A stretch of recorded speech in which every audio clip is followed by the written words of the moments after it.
السلام عليكم، إزيكم عاملين إيه؟ إن شاء الله هنعمل مع بعض الكُماج أو البكاكين الفلاحي بطريقة سهلة وبسيطة جدًا، المقادير بتاعته موجودة عندِك في البيت، وإن شاء الله هيطلع معاكِ ممتاز. لو أنتِ من الناس الحلوين الغاليين اللي لسه أول مرة يخشوا المطبخ أو يعملوا البكاكين الطريقة دي وبيطلع معاكِ مش ناجح أو بيطلع معاكِ مكتوم أو مش منفّخ زي ما أنتم شايفين كده، إن شاء الله بعد فيديو النهارده هيطلع معاكِ مضبوط، وهيطلع معاكِ منفوخ من أول رغيف إن شاء الله لآخر رغيف. إن شاء الله هاقول لِك التسوية المضبوطة في الفرن بتاع البوتاجاز واطلع معاكِ بالجمال والحلاوة دي، وكمان هاقول لِك المقادير بالجرام وبالكوباية، علشان لو أنتِ حابة تستخدمي الطريقتين يكون معاكِ ممتاز إن شاء الله، واطلع معاكِ بالشكل الجميل ده. كل رغيف منفوخ من أول واحد لآخر واحد، وكمان القلب بتاعه طري اللهم بارك، حاجة كده تحفة، ريحته جميلة أوي، وكمان مميز لسحور رمضان ولسفرة رمضان. أتمنى إن أنتم تتابعوا الفيديو للآخر، وكمان لايك من إيديكم الحلوة واشتراك في القناة لو انت اول مرة تشوفيني وتتابعيني، وان شاء الله الفيديو بتاع النهاردة هيعجبكم، وتابعوه للاخر علشان كل التفاصيل وكل التركات اللي انتم محتاجين تعرفوها تلاقوها في الفيديو وما تفوتكوش. وتعالوا كده بينا نسمي الله ونبدأ. معايا كوبايتين حليب، الكوباية اللي أنا مستخدماها موحدة، لو أنت هتستخدمي الكوباية وبالمعيار 400 جرام، يعني كل كوباية من دول 200 جرام. معايا معلقة كبيرة خميرة فورية، المعلقة بتاعتي هرمية، يعني حوالي كده 10 جرام لو هنستخدم الميزان زي ما احنا قلنا.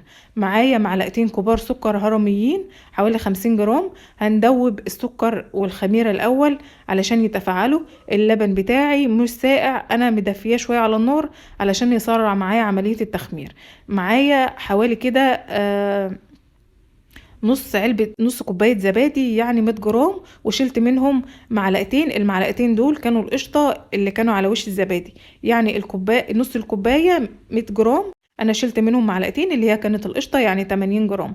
تمام. هنزل برضو ب 100 جرام من الزيت على السمنة، والقشطة اللي كانت موجودة على وش الزبادي انا حطيتها ودوبتها، يعني كل كمية السمنة اللي موجودة عندي او الزيت 100 جرام نص كوباية. هحط ربع معلقة من الفانيليا، بتديله ريحة حلوة قوي اثناء التخمير واثناء الخبيز، بتفرق معاكي جدا في الطعم.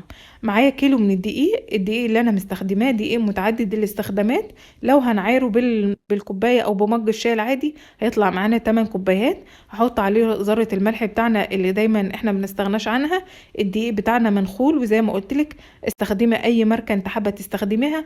انا استخدمت ماركة الصفا كريستال، ودي انا متعودة عليها وما شاء الله بيطلعوا معايا زي الفل. هقلب الدقيق بتاعي كده بحيث ان السوائل بتاعتنا كلها وكل حاجة تمتزج مع بعضها.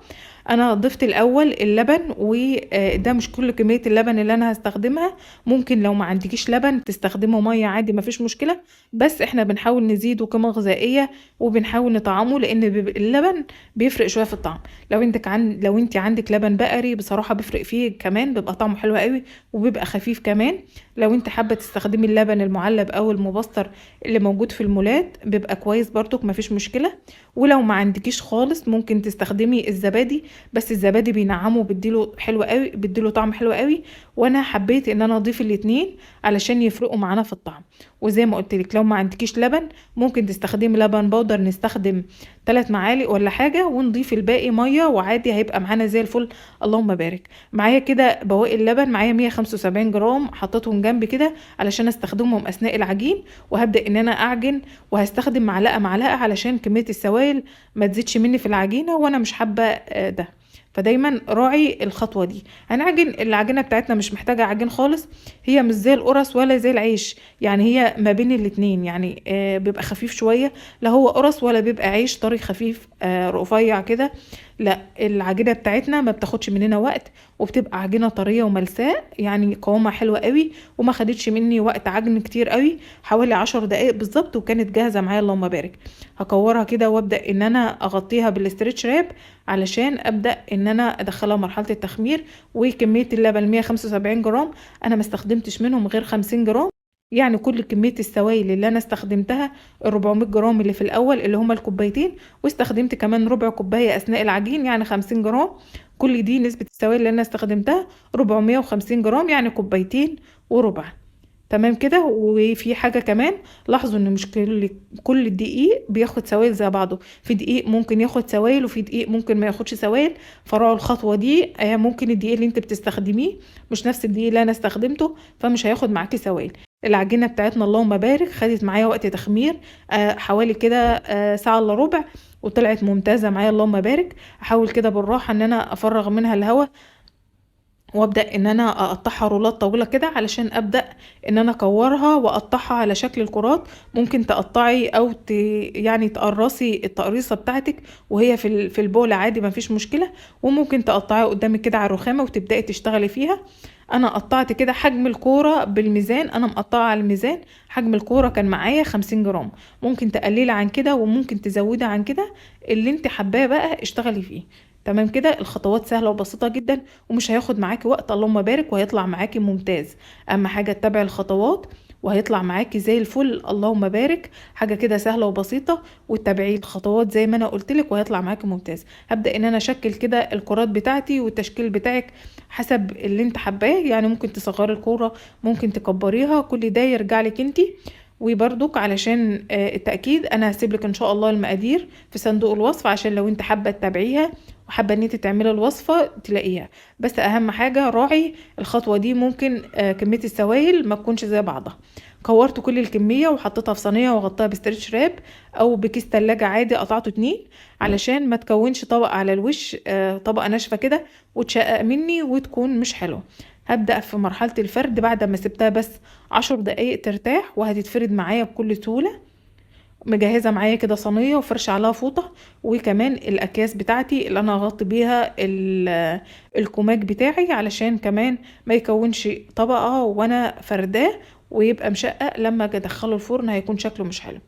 في المرحله دي لو انت حابه تضيفي دقيق مفيش مشكله، لو حسيت ان هي بتلزق مثلا في النشابه بتاعتك او كده او في الفراده ممكن تضيفي حاجه بسيطه خالص من الدقيق، لكن صدقيني هو مش محتاج، طريقته بسيطه جدا مش محتاج اي حاجه خالص، وهيطلع معاكي ممتاز. لو انت من الناس اللي مش بينجح معاهم جربي الطريقه دي وان شاء الله هتعجبك جدا وهيطلع معاكي ممتاز.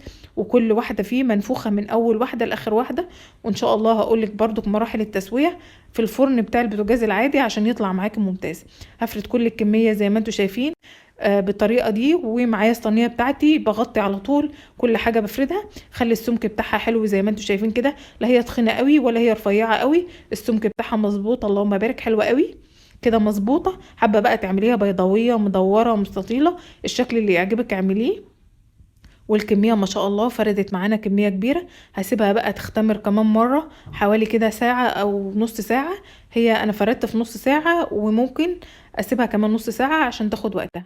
زي ما انتم شايفين انا شغلت الفرن بتاعي من تحت ومن فوق، يعني شغلت الشبكه من تحت، الشوايه من تحت والشوايه من فوق، وسبته على اعلى درجة حرارة. كانت اعلى درجة حرارة عندي في الفرن 250. حطيت الشبكة بتاعتي في المستوى التاني، يعني في مستوى اول وفي مستوى تاني وفي مستوى تالت، حطيتها في المستوى التاني. دخلت الصينية بتاعتي سخنت جدا، وبدأت ان انا ارص فيها الكوماج بتاعي، يعني كل واحدة كده جنب التانية.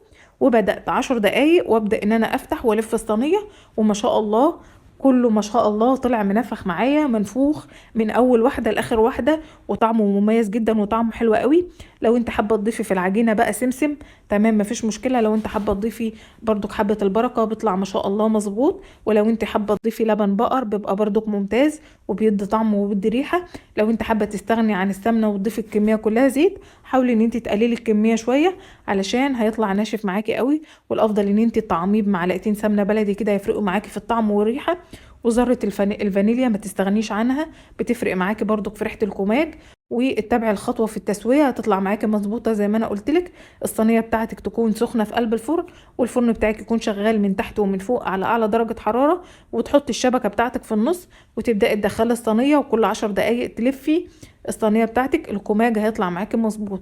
لو حطيتي الصينية على البلاطة بتاعت الفرن او الارضية بتاعت الفرن على طول، الكوماج بتاعك مش هيقب ولا هينفخ زي ما انت شايفه، لانه على طول هيتلسع من الحراره، لان الفرن هيكون على اعلى درجه حراره، فبالتالي مش هيلحق ان هو يستوي وهيبلط معاكي في قلب الفرن.